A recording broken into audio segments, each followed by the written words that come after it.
teman-teman, kembali lagi dengan Nurul Nurfa. Nah, di sini aku akan masak gulai ikan khas Minang. Oke, stay tune. Jangan lupa like, comment, and subscribe. Terima kasih.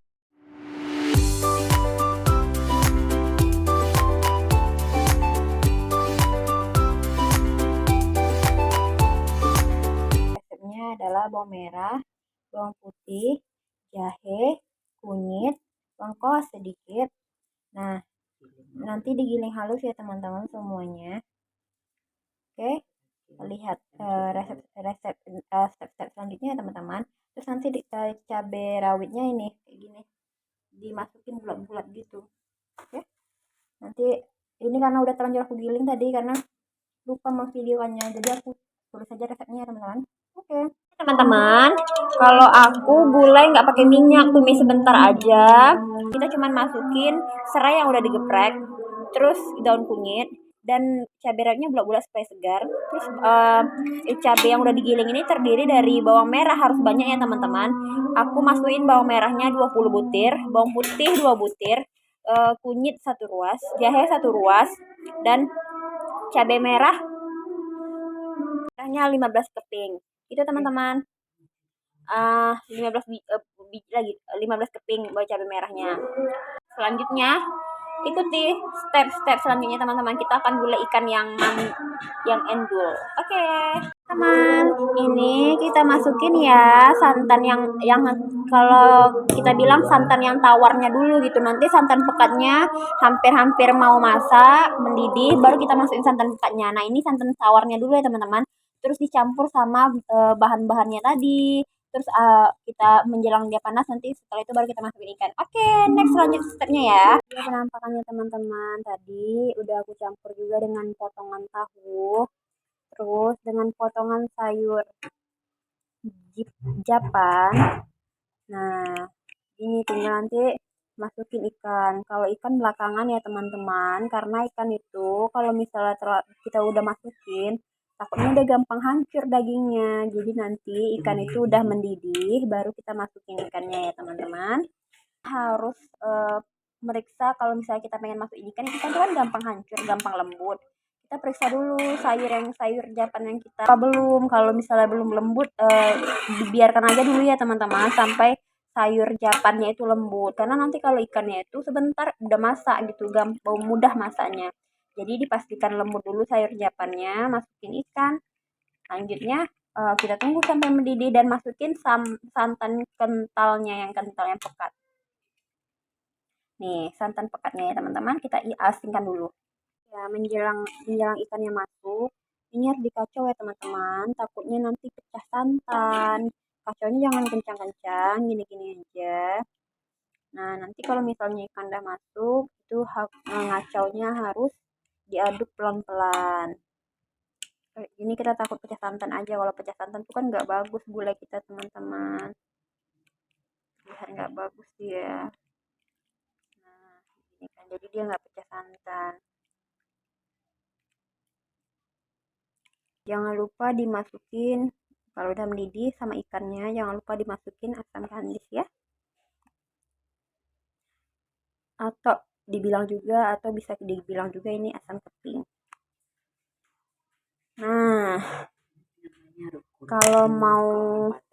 kalau kita masak yang orang asli orang Padang nih, kalau masak gulai ikan itu ada ciri khasnya, yaitu kita masukin daun kemangi nanti atau daun ruku-ruku ya. Kalau misalnya kita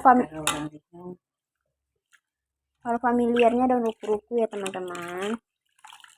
Nah gitu ya, mulai kita masukin ya. Ini dia daun ruku-rukunya. Itu rasanya wangi, terus enak juga. Dan khasiatnya ada loh teman-teman, supaya badan kita tuh wangi, bau wangi gitu badan kita jadinya. Jadi kalau yang rajin-rajin minum makan ini, badan kita wangi dan bagus juga loh buat kesuburan, buat kita yang pengen hamil tuh bagus makan ini. Selain kandungannya bikin badan wangi, terus bagus juga buat kesuburan. Penampakan ikan tongkol sisi. Ikan tongkol ini enak digulai.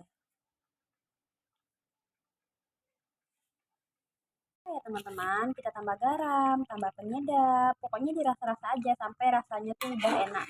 Nah, kalau misalnya sayurnya belum empuk, jangan dimasukin ikan, jangan dimasukin ikan dan juga asam kandis. Asam kandis itu ketika kita udah mau masukin ikan, baru masukin asam kandis. Nah, bisa kita rasakan cucuk pakai ditusuk pakai sendok, bisa juga ditusuk pakai pisau. Jadi kalau kira udah masuk, dirasa-rasa ya teman-teman. Dan kita masukin ikan ya.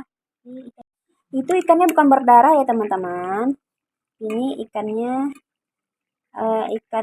ada cabenya. Ini udah dicuci dengan bersih.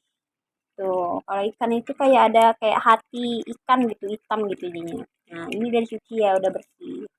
Jadi dimasukin ikannya. Tuh, itu bukan darah ya. Kalau dilihat dari itunya seperti kayak hati ikan kayak gini. Tuh. Itu bukan darah ya, teman-teman.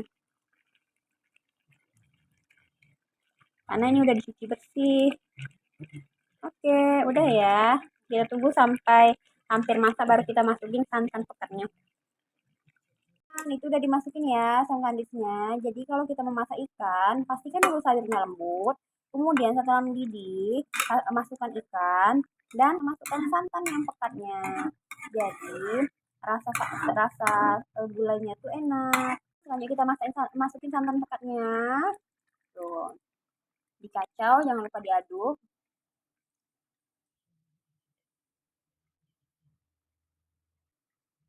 Kita kira-kira ya.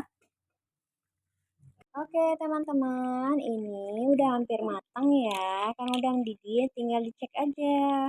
Ikannya udah matang, sayurnya udah matang, dan semuanya udah matang. Nanti kita tunggu keluar-keluar asap, mendidih, dan siap deh disantap. Oke.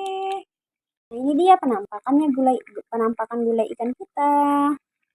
Kalau ngacaunya jangan dibulak-balik gitu ya teman-teman. Gini aja ngacaunya, nanti ikannya jadi hancur. Tuh.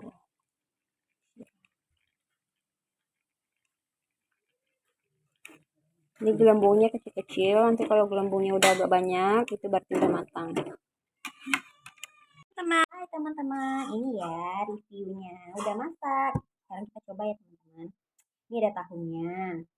Terus ini ada jakan atau labu siam. Terus ini ada ikannya. Oke, kita coba ya. Terus yang paling enak ini loh teman-teman. Cabai rawit bulat-bulat. Nikmat teman-teman. Belum dimakan aja udah nikmat rasanya. Tuh. Nasinya panas-panas, gulanya panas-panas. Gimana tuh? Nah, kan?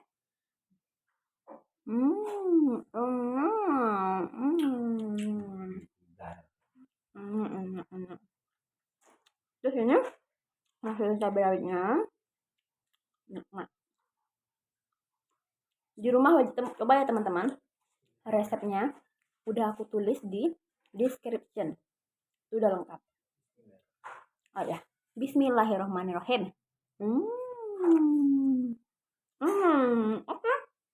Supaya video semakin berkembang, jangan lupa like, comment, dan subscribe. Terus jangan lupa di share teman-teman.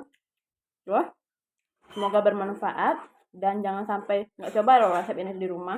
Oke, dadah, sampai video selanjutnya. Assalamualaikum warahmatullahi wabarakatuh.